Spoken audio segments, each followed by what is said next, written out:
Okay, guys. My family and I we went to Lake Tahoe, and on the way there we had to switch the AC and heater mode and back and forth between defrost and all kinds of stuff. And then now my AC, when you put it on full, there's no air coming out. No air coming out from the from the middle. See the middle section? The AC is on full blast, but there's no air coming out. Okay, but there's air coming out from the defrost vent up here.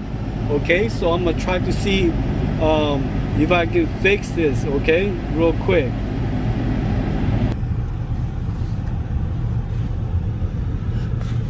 Okay, you guys, you see the actuator up here, the actuator here. Sometimes when you press the mode so many times, that thing is loose.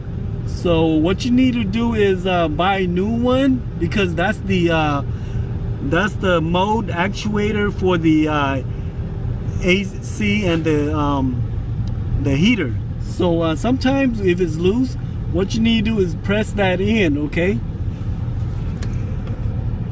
right here, you just need to press that in because it's loose. Okay, so once you press it in, see, you can see that it's moving. Okay, so when it's moving like that, then that means you can test your AC, and then there's gonna be air coming out of it.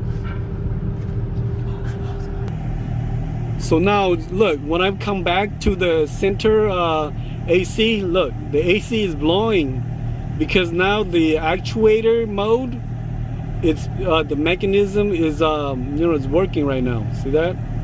So it's a temporary fix. It can last you for a couple months, but if you keep pressing the mode and changing the mode, then the mechanism is gonna get loose. So what you need to do is go down there and press that in, the actuator, and then it should be working again like this. See that? Okay, so thank you for coming by, and please subscribe. Thank you.